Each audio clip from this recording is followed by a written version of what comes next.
නමෝ බුද්ධාය නිවනෝදය කර්මස්ථාන සහ භාවනා නාලිකාව තුළින් අද ඔබට ඉදිරිපත් කරන්නේ අකම්පිත සමාධියක් ගොඩනගා ගන්නේ කෙසේද කියලා.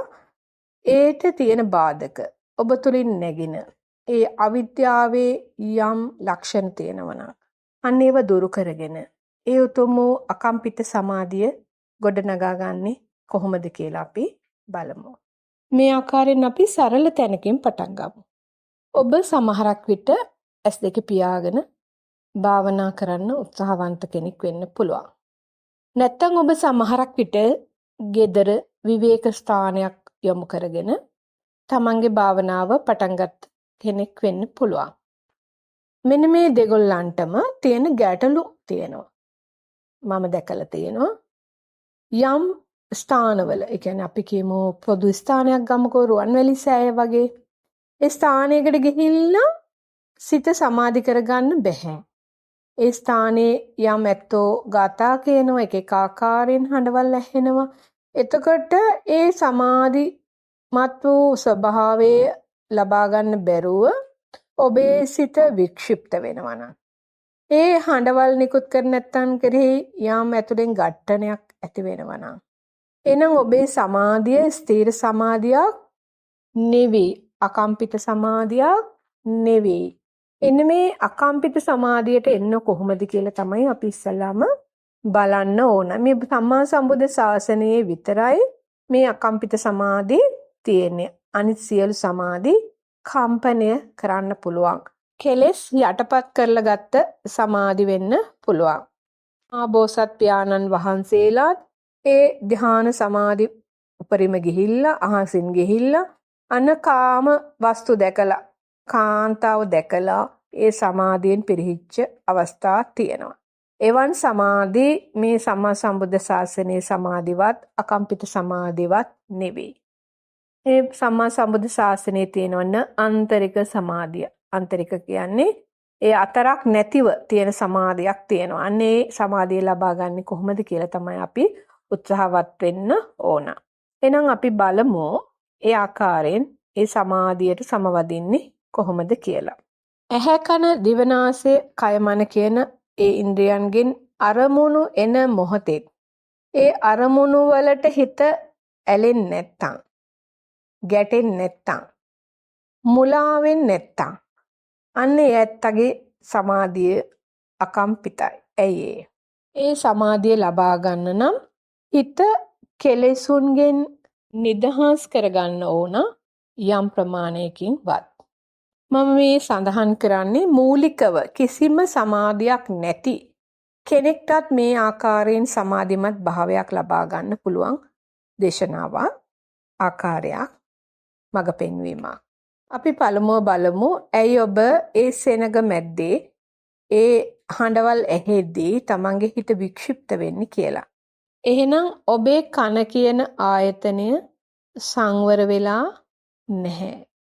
ශක්තිමත් වෙලා නැහැ. ඔබට පුළුවන් ඒ හඬ ඇහෙන මොහොතේ සමාධිය ඇති කරගන්න. ඒ හඬ ඇහෙන මොහොතේ කනට හැවුනේ හඬක් පමණයි. අන්න ඒ හඬ ඇසුරු කරගෙන හිතේ ස්වභාවය, ගැටෙන ස්වභාවය, ඇලෙන ස්වභාවය, මුලා වෙන ස්වභාවය ඔබ මෙනෙහි කරන්න පටන් ගන්න. ඒ හඬ ඇසුරු කරගෙන හිතේ ගැටෙන ස්වභාවයක්, නුරුසුම් ස්වභාවයක් ආවා. එහෙනම් ඒක හඬට අයිති එකක් නෙමෙයි. තමන්ගේ තියෙන අකුසල් ශක්තියක්, අකුසලයක්, අකුසල් සිතක් තමයි මේ එළියට ඇදිලා ආවේ. මේ අකුසල් සිත නැත්තම් ඔබට මේ හඬින් ඔබව හොලවන්න බැහැ. දැන් ඉස්සෙල්ලාම කරන්න ඕන හිත සමාධිමත් කරගන්න බවද, මෙන්න මේ ආකාරයෙන් හිත නොසැලෙන මනසක්, අකම්පිත මනසක් හදාගන්න එකද. අන්නේ ඇත්තන්ට විතරයි අකම්පිත සමාධියක් ගොඩනගා ගන්න පුළුවන්.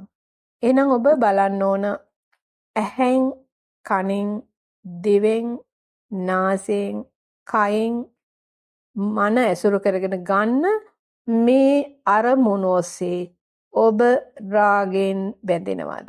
ද්වේෂයෙන් ගැටෙනවද? මේ ඇත්ත දැක්කේ නැත්තම් මේ ඇත්ත ස්වභාවය සත්‍ය දැක්කේ නැත්නම් මුලා වෙන ස්වභාවය තමන්ගේ ජීවිතය තුළ තියෙනවද කියලා. එහෙනම් රාගය, ද්වේෂය නෙමෙයි ඉස්සලාම අපි ලියා ගන්න ඕන මේ මෝහය කියන පැත්ත. මෝහෙන් තමයි අපි මුලා වෙලා තමයි රාගයට, ද්වේෂයට පත් වෙන්නේ. එහෙනම් මෙන්න මේ හඬට තමන්ගේ හිතේ යම් අකුසල් ශක්තියක් උපදිනවා නම් ඒක හඬට අයිති එකක් නෙමෙයි. ඒ හඬ ඇසුරු කරගෙන වික්ෂිප්ත භාවයක් හටගත්තේ තමන්ගේ හිත තුල. එහෙනම් වරද තියෙන්නේ හඬේද මේ ඇතුලේද? එහෙනම් ඔබ ගැටෙන්නේ හඬත් එක්ක ගැටෙනවා. ඒ හඬ නිකුත් කළ එක්කෙනත් එක්ක ගැටෙනවා. එහෙනම් ඔබ භාවනා කරන්න ගිහිල්ලා ඔබට මොකද්ද වෙලා තියෙන්නේ? ද්වේෂය ඇවිස්සලා. එහෙනම් මේ පුද බිමකත් ඔබ අහිතකර කිරණ ශක්තිය නිකුත් කළා. ඒ සුද්ධ ශක්තිය නිකුත් කරන පිම්බිම් ඔබ විසින්ම අපවිත්‍ර කරලා. එහෙනම් ඔබට වෙන්නේ කුසලයක්ද පිනක්ද නැත්නම් පවක්ද අකුසලයක්ද කියලා ඔබම තීරණය කරගන්න. එහෙනම් ඔබට ඒ සඳහා සරල වූ භාවනා ක්‍රමයක්, හිතන්න ක්‍රමයක්, මෝහය දුර වෙන ආකාරයෙන් තමන්ගේ සිත පෙර ආතුව හදා ගන්න ක්‍රමයක් අපි කියලා දෙන්නම්. ඔබට මේක ගෙදරදී ඕන තැනකදී කරන්න පුළුවන්. හොඳින් ඇස් පියා ගන්න. ඇස් පියාගෙන තමන් හොඳින් විමසන්න. රූප, ශබ්ද, ගන්ධ, රස, පහස කියන ඒ අරමුණු වල කෙලෙස් තියෙනවද? ලෝභ, ද්වේෂ, මෝහ, අලෝභ, ද්වේෂ, අමෝහ, නැත්නම් රාග, ද්වේෂ, මෝහ ආදී යම් කුසල් අකුසල් ශක්තිනේ අරමුණු වල තියෙනවද? නැත්නම් ඒ අරමුණු ඇසුරු කරගෙන මෙන්න මේ හිත තුල ඒවා හට ගන්නවද කියලා හොඳින් විමසන්න. ඔබට එන උත්තරය තමයි තමන්ගේ සිත තුල තමයි මේක ක්‍රියාත්මක වෙන්නේ. එහෙනම් ඔබ නිතර මේ ආකාරයෙන් බලන්න මේ හිතේ ක්‍රියාත්මක වෙන ලෝභ, ද්වේෂ, මෝහ, අලෝභ, ද්වේෂ, අමෝහ, රාග, ද්වේෂ, මෝහ කියන ඒ කිසිම දෙයක් බාහිරට අයිති නැහැ. රූපයට, ශබ්දයට, ගන්ධයට, රසයට, පහසට අයිති නැහැ. ඒව හැබැයි ඇසුරු කරගෙන තමයි මෙහි මේ කෙලෙස් උපදින්නේ. කෙලෙස් තියෙන නිසා උපදින්නේ. මේ තමන්ගේ හිත තුල ආශ්‍රව වශයෙන්, අනුශය වශයෙන් තිබුණු කෙලෙස් ධර්මයන් එළියට ඇදලා දෙන්න සමත් බාහිර අරමුණක් පමණයි මේ රූප, ශබ්ද, ගන්ධ, රස, පහස කියන්නේ. එහෙනම් මේ හිතේ තමයි මේ ආශ්‍රව වශයෙන්, අනුශය වශයෙන් කෙලෙස් තැම්පත් වෙලා තියෙන්නේ. එන මේ හිතේ තැම්පත් වෙලා තියෙනවා කිව්වහම ඔබ හිතන්න එපා මේ තමන්ගේ මේ කය තුල තැම්පත් වෙලා තියෙනවා කියලා. අතීතයේදී අපි යම් කර්මයක් කළා නම් අකුසල වශයෙන්, කුසල වශයෙන් හෝ අන්න ඒව ඇදිලා එන්න ප්‍රවෘත්ති විපාක වශයෙන් මේ සිතේ සැප වේදනා, දුක් වේදනා, අදුක්කම සුව වේදනා හටගන්න පරිසරයක් හදලා දෙන එක තමයි මේ රූප, ශබ්ද, ගන්ධ, රස, පහස ඇසුරු කරමින් සිද්ධ වෙන්නේ. එහෙනම් රූප, ශබ්ද, ගන්ධ, රස, පහසට මෙන්න මේ හිතේ ඇතිවන අකුසල් අයිති නැහැ.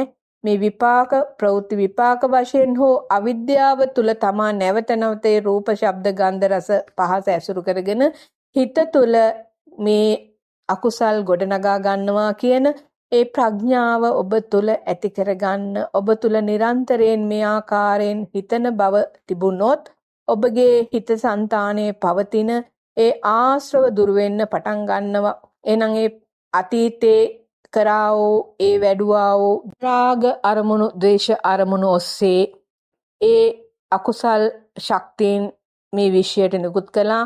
ඒවම ඔබ හිත සංතානයේ ගොඩනගන්න ඇතුල් කරලා දෙන්න සමත් වෙන්නේ ඒ බාහිර අරමුණක් මුණ ගැසුනොත්. අන්න ඒ නිසා මේ ගැන ඔබ ප්‍රඥාවෙන් විමසන්න පටන් ගත්තොත් ඔබට අකම්පිත වූ සමාධියක් ගොඩනගා ගන්න පුළුවන්. එහෙනම් ඔබගේ සමාධිය කම්පනය කරන්න බෑ රූපයෙන්, ශබ්දයෙන්, ගන්ධයෙන්, රසයෙන්, පහසින් මනට එන ධම්මාරම්මණයෙන්. එහෙනම් මේ ධර්මානුකූලව ගත කරන කෙනෙකුට පමණයි අකම්පිත සමාධියක් ගොඩනගා ගන්න පුළුවන්. ඒ වගේම ඔබ මරණය අභියසදී අතරමං වෙන්නේ නෑ. මේ අකම්පිත සමාධිය ගොඩනගා ගත්තොත් මේ සියලු කුසල් දහම් පරාදයි, සියලු පින් පරාදයි මේ අකම්පිත සමාධියට. එහෙනම් ඔබගේ ජීවිතය අකම්පිත සමාධියක් තුලින් රැකවරණය සාදාගත් ජීවිතයක් බවට පත්වෙන්න මේ දහම් කාරණාව උපනිශ්‍රය වේවා කියලා මෛත්‍රී සහගත සිතින් කරුණා සහගත සිතින් මා ප්‍රාර්ථනා කරනවා අධිෂ්ඨාන කරනවා. එහෙනම් ඔබ සැමට තෙරුවන් සරණයි.